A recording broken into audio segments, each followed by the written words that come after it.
ہو میں بھی باپ کی اولاد ہوں.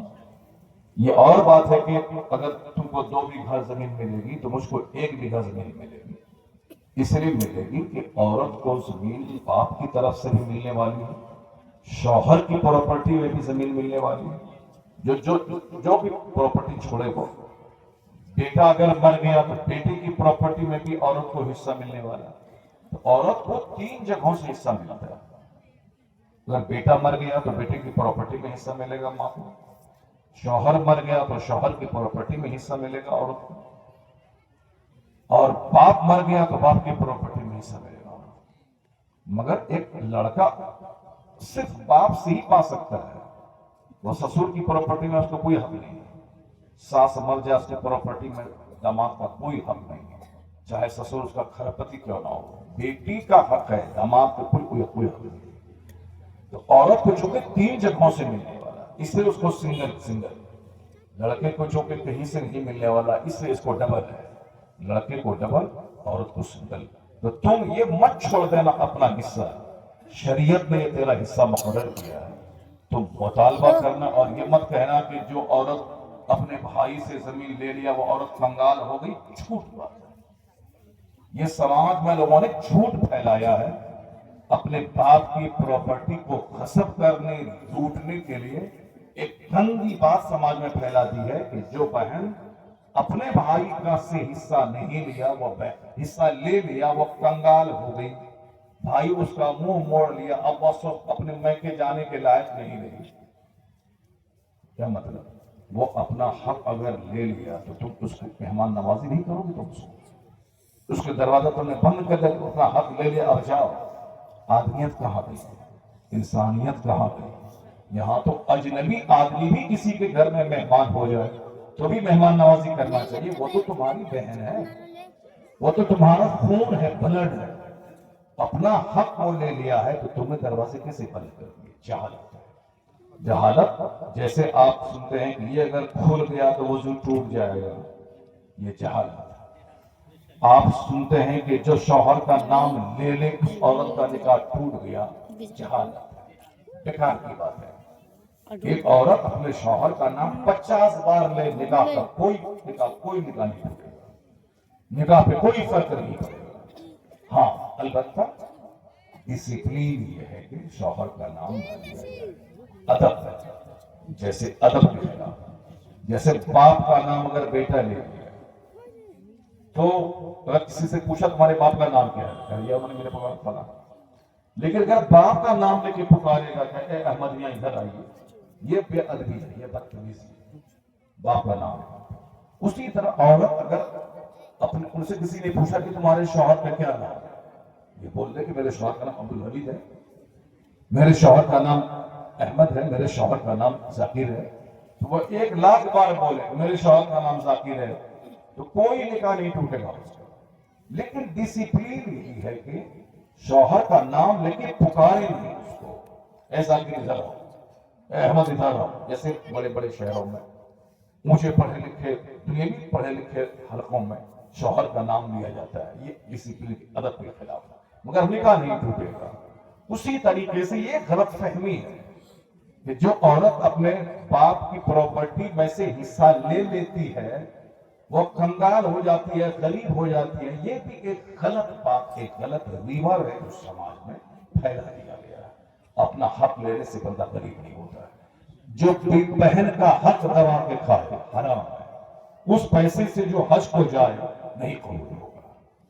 جو اپنی پھوپھی کا حق دبا ہے, جس کا حق باپ نہیں دیا تھا, اس کو معلوم ہے کہ پھوپھی کا حق اس میں ہے, مگر یہ اس کو دبا لیا, نہیں دیا, اس پیسے سے اگر وہ 1,00,000 بار عمرہ کر لے قبول نہیں ہوگا. حدیث میں آیا ہے کہ جب اللہ مال حرام سے حج کرنے کے لیے جاتا ہے اور احرام باندھتا ہے اور کہتا ہے لبیک اللہم لبیک لبیک لا شریک لک لبیک ان الحمد والنعمت لک والملک لا شریک لک, تو فینادی منادی من السماء, آسمان سے ایک آواز لگانے والا آواز لگاتا ہے, لا لبیک ولا سعدیک, تیرے لبیک قبول نہیں ہے, تیری حاضری قبول نہیں ہے. کیوں؟ زادک حرام وحجک مردود, تیرا حج کا سفر کا جو خرچہ ہے وہ حرام کا ہے، تیرے حج کو تیرے چہرے پہ مار دیا جاتا ہے۔ دنیا میں ڈھنڈورا پیٹ لیا کہ صاحب 50 گاڑی آگے 50 گاڑی پیچھے ایئرپورٹ چھوڑنے کے لیے گیا، مالا پہنا، وہاں سے لوٹ کر آیا، حاجی صاحب حاجی صاحب حاجی صاحب۔ اللہ کے نزدیک وہ حج ہی نہیں ہے، وہ حج چہرے پہ مار دے۔ کون؟ جو حج جھوٹ بول کے پیسہ کما کے گیا، جو دوسروں کو ٹھگ کر کے پیسہ کما کے حج کو گیا۔ یہ آج مسلمانوں میں عام ہے، مال چاہیے، چاہے جیسے بھی ہو، جھوٹ بولے، شراب بیچے، تاڑی پیے، دوسروں کا حق دبائے، چاہے دوسروں کا آل چھاڑ کر کے دوسرے کی زمین اپنی زمین میں دلا لے، یعنی مال چاہیے۔ سود کھانے کا مطلب ہے کہ ایک سود بندہ اپنی ماں سے زنا کرے۔ یہ دنیا کا کوئی آدمی نہیں چاہے گا کہ اپنی ماں سے زنا کرے۔ گھٹیا کافر بھی، وہ بھی اپنی ماں سے منہ کالا کرنا نہیں چاہے۔ اور حدیث میں آیا ہے کہ سود کھانے کے کتنے گناہ ہیں، اس کے 70 درجے ہیں۔ گناہ کا جو ڈگری ہے وہ 70 ہے، اس میں سے لوویسٹ ادنا درجہ یہ ہے کہ ان ینکح الرجل امہ، ایک مرد اپنی ماں سے شادی کرتا ہے، سب سے ادنا۔ یہ جو عورتیں سب گروپ بنا کر کے سود کا کاروبار کر رہی ہیں کہ مال بڑھ گیا ہے، یہ جو مرد سود کا کاروبار کریں، اس سے ٹکا لے لیا اپنا کاروبار کریں، پھر اس کو دے رہے ہیں، اس کو دبا دیا، حرام حرام سخت حرام۔ وہ پیسہ سے اگر حج کرے گا حج قبول نہیں ہوگا، اس پیسے سے 1 لاکھ مسجد بنا تو قبول نہیں ہوگا، اس پیسے سے مدرسے میں دان کر تو قبول نہیں ہوگا۔ حرام پیسے سے محرم میں 1000 دیگ کھچڑا بنا کے کھلا دو، 1 دانہ چاول کا ثواب نہیں ملے گا۔ اس بات کو گرہ باندھ کر رکھنے کہ اللہ پاک ہے، پاک مال کو قبول کرتا ہے۔ حرام مال خیرات کر کے ثواب کی نیت کرنا ایسا ہی ہے جیسے کپڑے پہ کئی گندگی لگ گئی اور اس کو پیشاب سے دھو دیں گے تو گندگی اور پوری بڑھ جائے گی۔ اعلیٰ حضرت سے پوچھا گیا تو آپ نے جواب دیا کہ حرام مال خیرات کر کے اس کے ثواب کی نیت کرنا ایسا ہی ہے۔ آپ نے کہا کہ اگر گندگی لگے اس کو پاک پانی سے صاف کرو گے تب صاف ہوگا، لیکن اگر کوئی پیشاب سے دھو گے تو گندگی اور پوری بڑھ جائے گی۔ اسی طریقے سے اگر کوئی حرام مال خیرات کرتا ہے، لوگوں کو افطار کرواتا ہے، حج کرتا ہے، ہر سال رمضان میں عمرہ کو جاتا ہے، مدرسے میں چندہ دیتا ہے، قیامت کے دن الٹے اس پر کیس ہوگا کہ تم نے حرام خرچہ کر کے ثواب کی امید کیسے کر لیا تم نے ثواب کی امید کیسے کر لیا۔ ایک حدیث مسلم شریف کی حدیث میں آیا کہ ایک بندہ دور سے چل کر کے آتا ہے، پیٹ اس کا چپک گیا ہے بھوک کی وجہ سے، ہاتھ اٹھا کے سر پہ گرد و غبار یہ دعا کرتا ہے کہ یا رب یا رب یا رب۔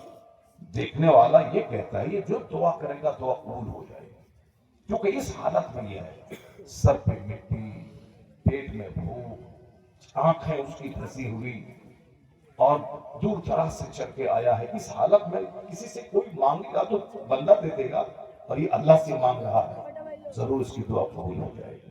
حضور کہتے ہیں لا لا انا یستجاب، کیسے اس کی دعا قبول ہوگی؟ مطعمہ حرام، ملبسہ حرام، مشربہ حرام، اس کے بدن کا کپڑا حرام تھا، اس کے پیٹ میں جو غذا ہے وہ حرام کی ہے، اس کے بدن میں جو مشروب ہے وہ حرام کا ہے۔ انا یستجاب، کیسے اس کی دعا قبول ہوگی؟ وہ روتے روتے آنسو کی جگہ خون بہہ جائے پھر بھی دعا قبول نہیں ہوگی۔ حرام پیسے سے کوئی مکہ جائے، کعبہ کے اندر گھس کے دعا کرے، دعا قبول نہیں ہوگی۔ لیکن جو حلال کماتا ہو، محنت سے پسینہ بہا کر حلال کماتا ہو، وہ اس پر حج فرض نہیں ہے، وہ اپنے محلے کی مسجد میں دعا کرے۔ بزرگوں نے کہا ہے جو حرام پیسے سے کعبہ میں جا کے جو دعا قبول نہیں ہوگی، وہ حلال پیسہ کھا کے اپنے محلے کی مسجد میں دعا کرے، اللہ وہ دعا قبول فرما لے گا۔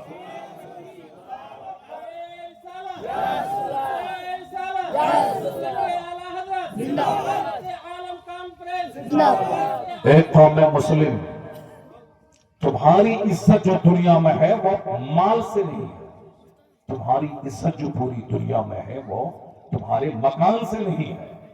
صحابہ کرام کی دھمک سے دنیا تھر رہتی تھی، ان کے پاس کھانے کو ایک کھجور نہیں ہوتی، ان کے گھر میں چراغ جلانے کے لیے تیل اس میں نہیں ہوتا، ایک کپڑے میں 50 پیوند ہوتے تھے، مگر ان کا تقوی، ان کی پرہیزگاری، ان کی نیکی خدا ترسی کی وجہ سے اللہ نے کافروں کے دل میں ہیبت ڈال دی۔ جس زمین پہ قدم رکھ دیا وہ پوری زمین اس کی ہو گئی، اس زمین کے وہ فاتح ہو گئے۔ اللہ تبارک و تعالیٰ مال نہیں دیکھتا، اللہ تعالیٰ اپنے فرشتوں سے مسلمانوں کی مدد کرتا ہے، صالحین کی روحیں مسلمانوں کی مدد کرتا ہے۔ جس گھر میں کتا ہو اس گھر میں رحمت کے فرشتے نہیں جاتے، جہاں مال حرام ہو وہاں کوئی دعا قبول نہیں ہوتی، جس گھر میں تصویریں ہوں اس گھر میں رحمت کے فرشتے نہیں جاتے، جس گھر میں کوئی جنوبی رہتا ہو جو ناپاک ہوا رات میں اور دن کے 10 بجے تک سویا رہا، نہ اس کو نہانے کا خیال آیا نہ نماز پڑھا، اس گھر میں رحمت کے فرشتے نہیں جاتے۔ جس گھر میں عورتیں ناپاک ہوئی رات میں اور وہ نہائیں گی دن کے 3 بجے، جتنی دیر وہ ناپاک رہیں اور اپنے گھر میں گھومتی رہیں وہ زمین اس کے لیے بد دعا کرتی ہے۔ اس لیے نماز فجر پڑھنے کے لیے شرمانا نہیں ہے کہ صاحب وہ نہائے، جس پر اس میں فرض ہو فوری نہائے رات میں اور نماز ادا کرے، کیونکہ جس گھر میں ناپاک مرد ناپاک عورتیں رہتی ہیں اس گھر میں رحمت کے فرشتے داخل نہیں ہوتے۔ جس گھر میں موبائل چلانے کا رواج ہو، تصویر دیکھنے کا، اس گھر میں رحمت کے فرشتے نہیں جاتے۔ جس گھر میں LED ٹی وی لگی ہوئی ہو، اس ٹیلی ویژن پہ تصویریں چل رہی ہوں، اس گھر میں رحمت کے فرشتے نہیں جاتے۔ جب کل پریشانی ہوتی ہے، بچے بیمار ہوتے ہیں، 1000 کنٹل گیہوں اور مکئی کی فصل ہوئی مگر پتہ نہیں کدھر سے آیا کدھر چلا گیا، پیسہ ادھر سے آیا ادھر چلا گیا، لوگ دوڑتے ہیں عامل کے پاس، تعویذ دیجیے گھر میں برکت ختم ہے، لوگ دوڑتے ہیں صرف دن رات ڈاکٹر کے پاس کہ میرا بچہ بیمار، بیوی بیمار، ماں بیمار، ہم بیمار، سارے لوگ بیمار، پورا گھر ہاسپٹل بنا ہوا ہے، گھر کے سارے لوگ صاحب دوائیوں کے ڈھیر پہ جی رہے ہیں۔ سوچنا ہوگا کہ آخر یہ مصیبتیں کیوں آئی ہیں، آخر اس قدر دولتوں کی موجودگی میں آدمی کا چہرہ کیوں سوکھا ہوا، آدمی کے چہرے کا نور کیوں ختم ہو گیا، گھر میں دوائیاں کیوں ہو رہی ہیں، گھر میں جھگڑے کیوں ہو رہے ہیں، گھر پڑوسی کو دیکھنا نہیں چاہ رہا، بات بات میں لڑائی مار پیٹ کیس مقدمہ دنگا ہو رہا ہے، اور ڈاکٹر کے پاس بھیڑ ہے، تھانے دار کے پاس بھیڑ ہے، اور جو جاہل قسم کا عامل جو سفلی کا عمل کرتا ہے، جو گندا کام کرتا ہے، جو نماز نہیں پڑھتا ہے، اس کے پاس لوگوں کی بھیڑ لگی ہے۔ اور آج کل پیسہ کمانے کی ہوڑ میں جاہل عورت جو قرآن پڑھنا نہیں جانتی، جو تعویذ لکھنا نہیں جانتی، پتہ نہیں کہاں سے کون بھوت اور پریت چڑیل کو اپنے قبضے میں کر کے آنے والے آدمی کو دھوکہ دینے کے لیے ان کے پاس ایک بھیڑ لگی ہوئی ہے۔ جاہل دیکھنے نہ اس کو وضو کرنے کا ڈھنگ معلوم ہے، نہ قرآن پڑھنے کا طریقہ معلوم ہے، دروازے پہ 100 آدمی کی بھیڑ لگی ہوئی ہے اور صاحب پیسہ خوب کما رہی ہے۔ اب مولوی صاحب کہتے ہیں کہ صاحب وہ تعویذ لکھ رہی ہے، پیسہ کما رہی ہے، اب یہ بھی پڑھائی مدرسہ چھوڑ کر کے سب کچھ چھوڑ کر کے ابھی بھی تعویذ لکھنا چاہتے ہیں تاکہ ہم کو بھی مال ملے، ہم بھی کار پہ چلیں، وہ کار پہ چلتا ہے ہم بھی کار پہ چلیں۔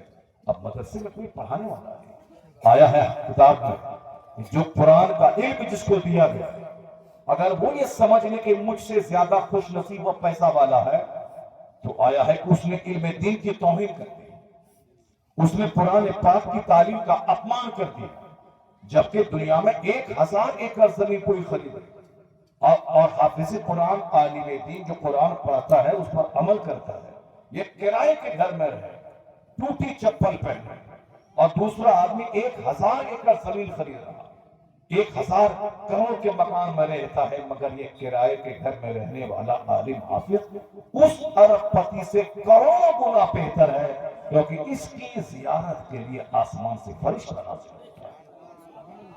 اور یہ عالم دین اگر راستے سے گزرتے ہیں تو درخت کے پتے اس کے لیے دعا کرتے ہیں، سمندر کی مچھلیاں ان کے لیے دعا کرتی ہیں، سوراخوں کی چوٹیاں ان کے لیے دعا کرتی ہیں، کن کے لیے؟ جو یہ سمجھے کہ اللہ نے مجھ کو سب سے بڑی دولت علم قرآن عطا کیا، اب وہ اس دولت کی حفاظت کرے کہ جو پڑھا ہے اس پر وہ عمل کرے۔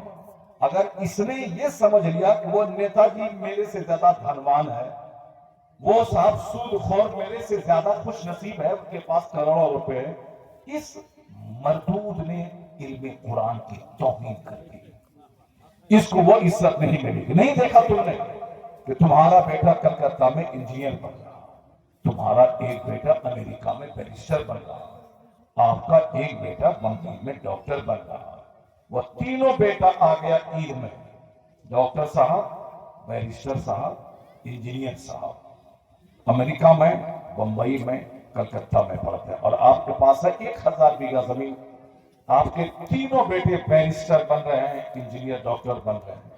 عید کے دن آ گئے عیدگاہ میں، اب 1,00,000 مسلمان نیچے بیٹھا ہے، ممبر پہ کون جا کے بیٹھا ہے؟ ایک ہل چلانے والے کا بیٹا اگر عالم اور حافظ قرآن بن